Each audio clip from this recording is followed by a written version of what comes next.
no es posible ser masón y ser cristiano o católico al mismo tiempo. Tenemos un sacerdote que es hermano masón. Eso era subversivo, hasta la pena de muerte si usted era masón.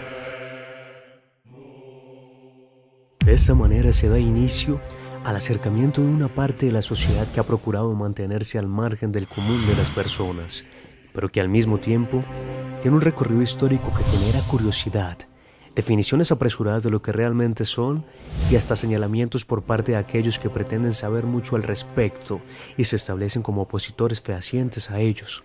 Sin más preámbulos, sean partícipes de lo que tiene para contarnos la Pereira masónica.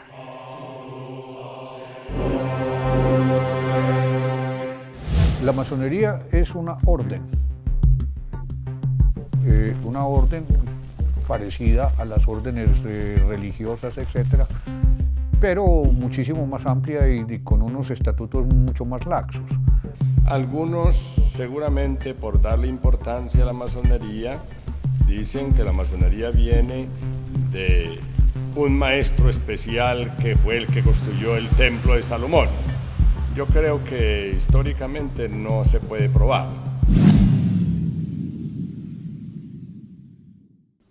La masonería es una escuela filosófica, filantrópica y fraternal que pretende desarrollar al ser humano en torno a unos principios básicos que son el libre pensamiento, el libre examen, la tolerancia, unos valores muy importantes: tolerancia, paz, unión, servicio, para poder construir una mejor sociedad y que la gente en este caso se pueda sentir, digamos, que está aportándole al progreso en todos los sentidos.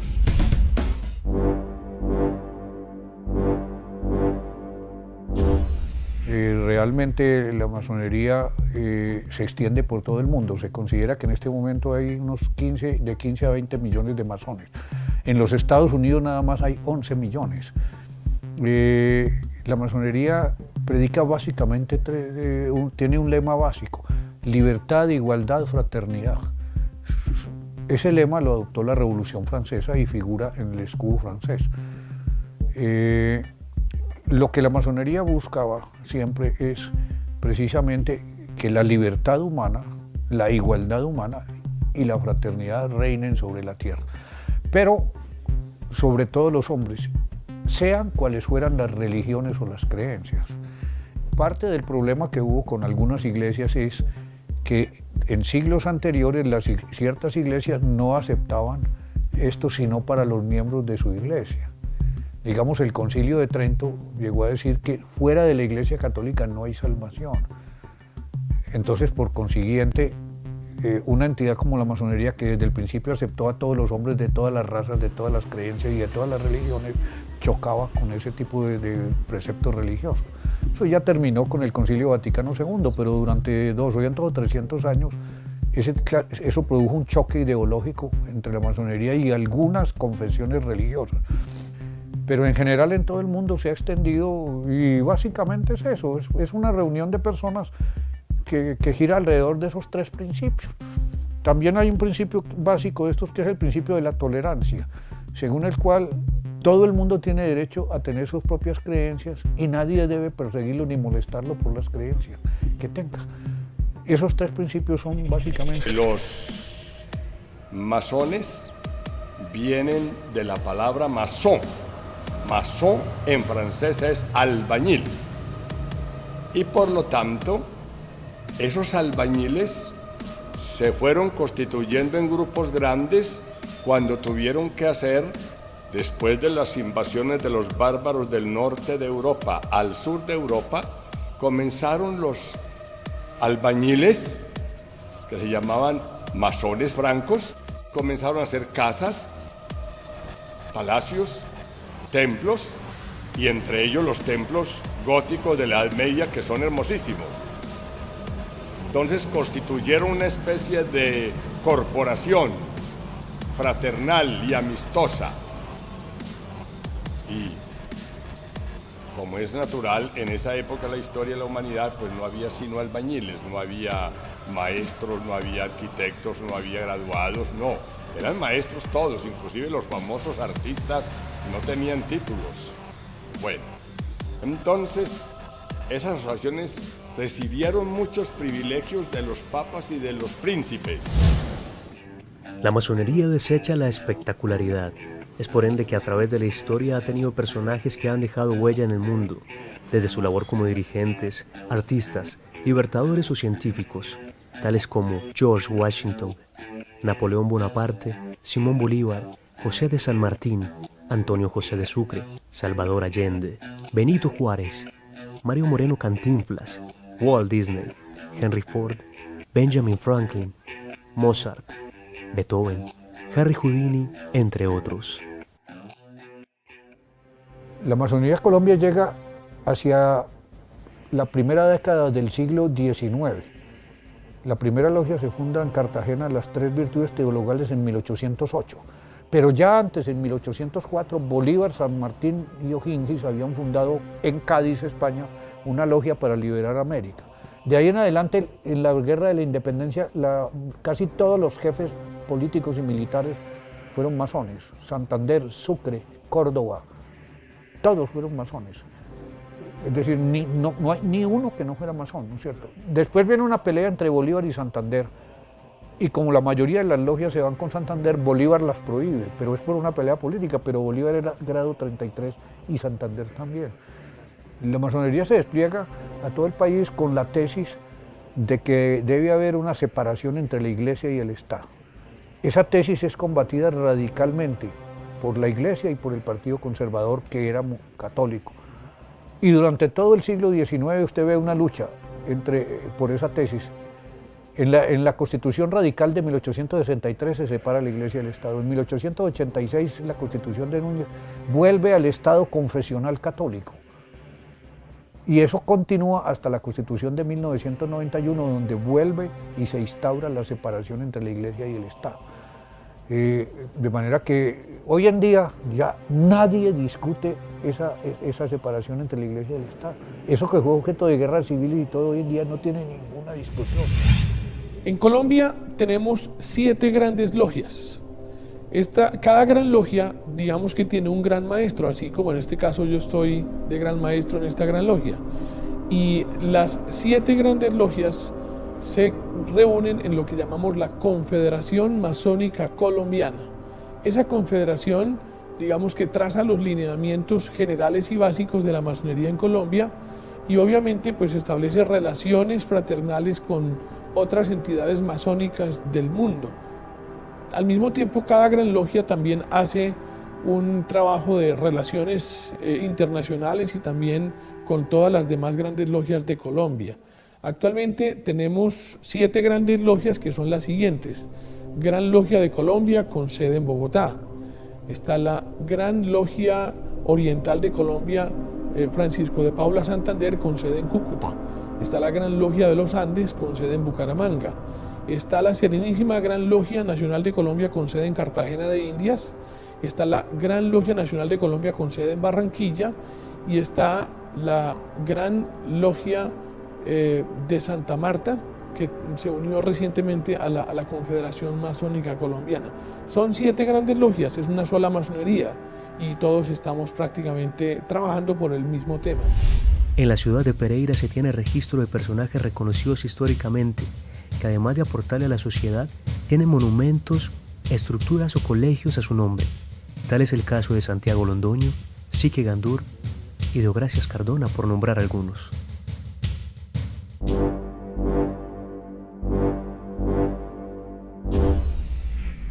La masonería no mete tipos muy jóvenes, sino hasta que ya estén produciendo algo, es decir, ya estén viviendo de su propia profesión. Señora, una preguntita, ¿usted sabe qué es la masonería? No. No, mire. Pues eso dice que las masonerías son las personas que no creen en Dios. Eso es lo que dice pues, lo que es la masonería. Pero de todas maneras, toda persona en su interior siempre tiene su Dios. Vulgarmente la masonería es una desviación de la persona. ¿La qué? La masonería. No. No. pues es una persona que no tiene los criterios bien definidos, sino que piensa que él brotó de la nada. O sea, es una persona desnaturalizada, que no tiene respeto por nuestro Creador, que fue el que hizo los cielos y la tierra. Y entonces, pues, esas personas solamente le aspiran lástima.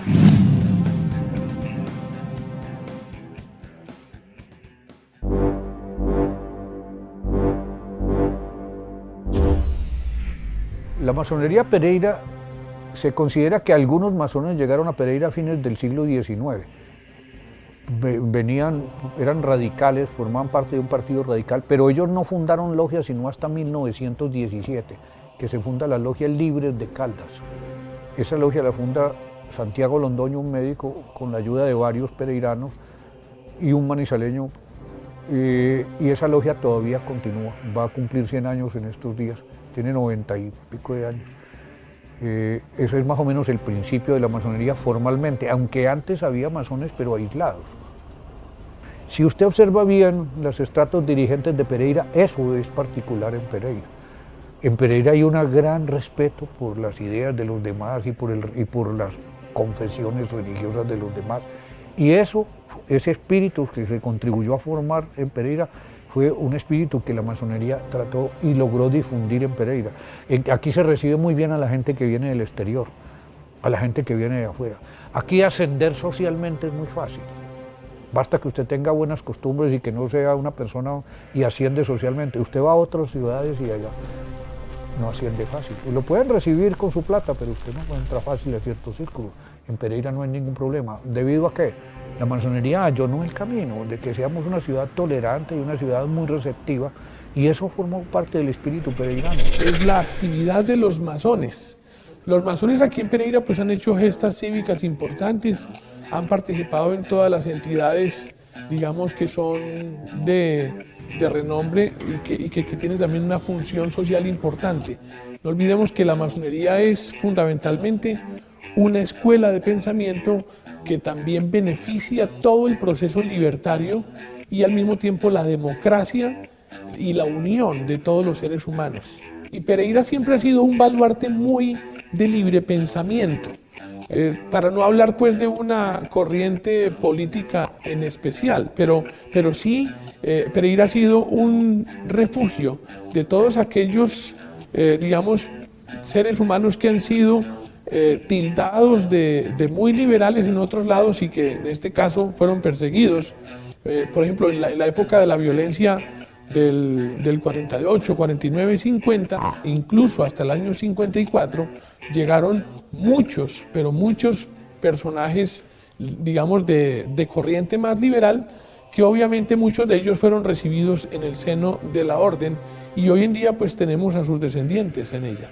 Según testimonios de muchos hermanos, la masonería aquí en Pereira influyó mucho en lo que se llama la Sociedad de Mejoras Públicas, influyó en la fundación de ciertos colegios como el Colegio Gimnasio Pereira, el Liceo Pereira, y obviamente pues casi todas esas obras que generaron la famosa gesta cívica que dio como resultado las obras que nosotros tenemos hoy, que disfrutamos tanto en lo deportivo como en lo cultural. Y también, obviamente, los masones, muchos de ellos influyeron en la creación del mismo departamento de Risaralda, obviamente, pero no actuando a nombre de la masonería, sino actuando a motu propio y también a nombre de esos ideales que ellos perseguían al querer un departamento independiente.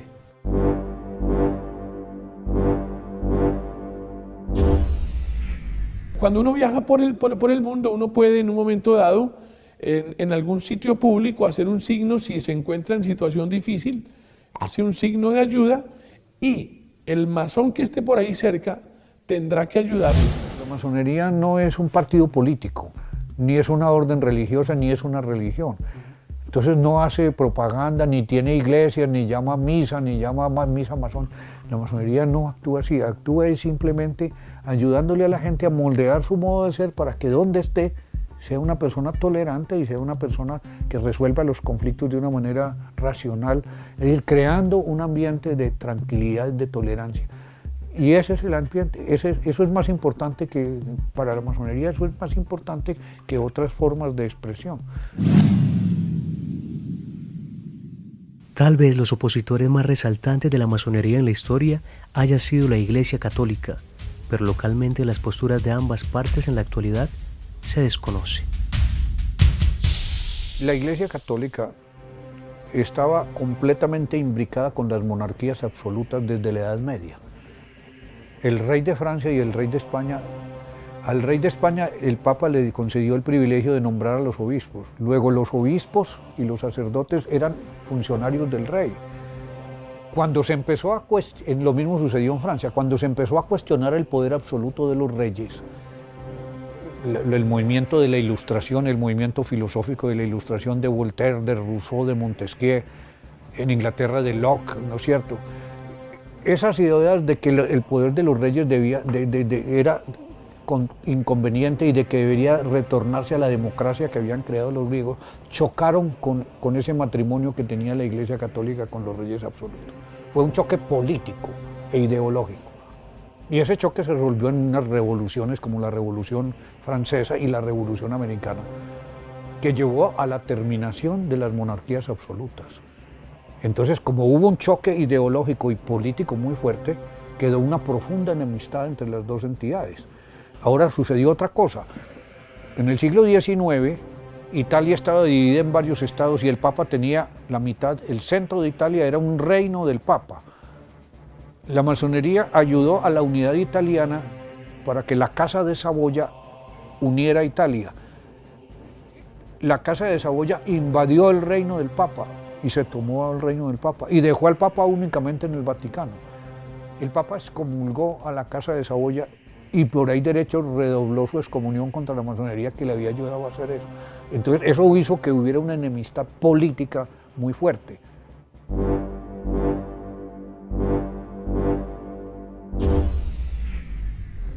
La condenación del Papa Pío IX se debió a mucha influencia de ellos en los estados y contra la Iglesia, entonces, y con los principios cristianos. El Papa los condenó y ellos cometieron un error histórico muy grande con el Papa. Cuando murió el Papa Pío IX, le arrebataron el cadáver a los que los llevaban y lo iban a tirar al Tíber en Roma, al río. Entonces la acción, los jóvenes católicos de Roma inmediatamente reaccionaron y se los quitaron. Pero iban a tirar el cuerpo del Papa, el cadáver del Papa Pío IX al Tíber. De modo que ellos tuvieron una pugnacidad muy fuerte con la Iglesia, lo cual ellos deben reconocer históricamente, y también nosotros contra ellos, porque ciertamente también la religión, que se sentía tan potente y tan dueña de toda la humanidad, pues se sentía con mucha fuerza, y entonces tenía las, ¿cómo digo yo?, las recriminaciones y las condenas para todos aquellos que no eran creyentes. Eso también cambió, eso ya también cayó de moda, ¿cierto? Eso también cayó de moda, con el fin de que haya más armonía, diálogo y entendimiento entre todos, que así debiera ser, ¿cierto? Desde el Concilio Vaticano II por acá no hay diferencias políticas entre la masonería y la Iglesia, porque la tesis básica era que la masonería era democrática y propiciaba la separación entre la Iglesia y el Estado. Hoy en día la Iglesia acepta la democracia y acepta la separación entre la Iglesia y el Estado. Entonces las razones políticas del choque desaparecieron.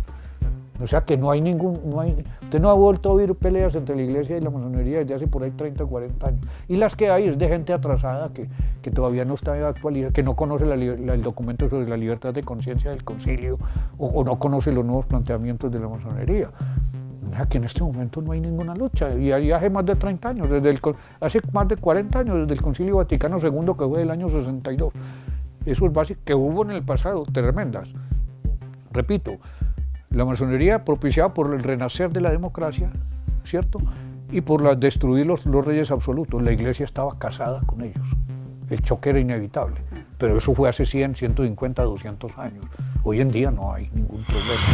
Lo que pasa es que como nosotros tenemos un sistema de ritos y también de símbolos, entonces hay algunos elementos simbólicos que usamos en nuestros grados que son interpretados por otras personas y sobre todo por corrientes muy religiosas y muy tradicionalistas, son interpretadas como si fuesen símbolos del mal o símbolos satánicos. Pero en realidad nosotros no tenemos absolutamente nada de satánicos. Antes bien, nosotros nos denominamos hijos de la luz. ¿De cuál luz? De la luz espiritual y también de la luz de la razón, de la luz del libre pensamiento, de la luz del libre examen. Por esa razón, en este caso, se nos han, digamos que, opuesto muchas corrientes y personas que son muy de derecha y obviamente no aceptan que la masonería esté hablando de pensamiento emancipador.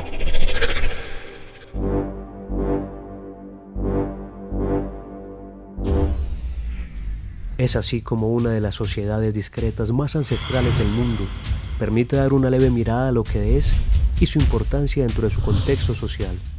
Ya es de cada quien decidir si juzga, acepta, comprende o se inclina por hacer parte de esta cautivante porción de la sociedad. Yo puedo decir prácticamente por qué soy masón, porque amo la libertad de pensamiento, amo el estudio, la investigación, la profundización en todos los temas, amo los signos y símbolos que se generan dentro de la orden, que son muy explicativos de ese proceso de autoconocimiento que uno debe llevar de grado en grado, porque precisamente ahí es donde uno entra a darse cuenta que todavía no se conoce. En todas las logias está la famosa frase, conócete a ti mismo. En griego sería gnosis auton. Ese conócete a ti mismo estaba grabada en el portal del templo de Apolo en Delfos, en la antigua Grecia.